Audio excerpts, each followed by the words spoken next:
Abu সাইদকে salute জানাই যে আবু সাইদ সারা পৃথিবীর মানুষকে পথ দেখিয়েছে কি করে অস্ত্রের মুখে সোজা হয়ে দাঁড়িয়ে থাকতে হয়। আমাদের ঘুম নেই চোখে, আমাদের কানে হঠাৎ করে কানে পড়ে পানি লাগবে, পানি। আমাদের মনের মধ্যে ভেসে ওঠে এক শিশুর এক দিক থেকে গুলি লেগে আর এক দিক দিয়ে বেরিয়ে গেছে। আমাদের চোখের সামনে বারবার ভেসে ওঠে শহীদ আবু সাইদের সেই সাহসিকতার সঙ্গে দাঁড়িয়ে থাকার চেহারা। সারা পৃথিবীর মানুষ যা দেখে বাংলাদেশের পুলিশ তা দেখে না।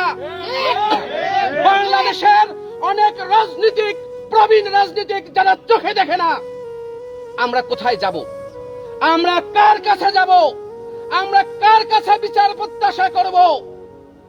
আবু সাইদের মৃত্যু নির্মম ভাবে হয়েছে, হাজার হাজার মানুষ দেখেছে, কোটি কোটি মানুষ দেখেছে। এই ভিডিও কোনো এডিট করার সুযোগ নেই, একাধিক টেলিভিশন সরাসরি সম্প্রচার করেছে।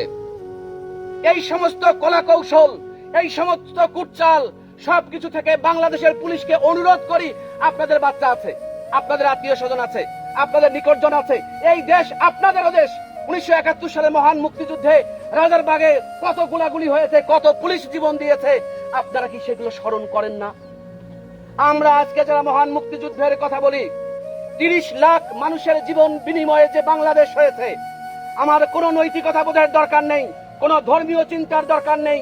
এই ভূখণ্ডের যে মানুষ চিন্তা করবে 30 লাখ মানুষের প্রাণের বিনিময়ে একটা বাংলাদেশ হয়েছে, এই বাংলাদেশের কোনো পুলিশ নির্মম ভাবে কাউকে গুলি করবে না। আমরা কি দেখছি? মুখে আমরা যত মুক্তিযুদ্ধের চেতনার কথা বলি, এই চেতনা যখন বাণিজ্যে পরিণত হয়েছে, এই চেতনাকে ব্যবহার করে যখন আমরা নানান সুযোগ সুবিধা ভোগের ক্ষেত্র প্রস্তুত করেছি, তখনই গণমানুষের মধ্যে তৈরি হয়েছে নানান রকম ক্ষোভ।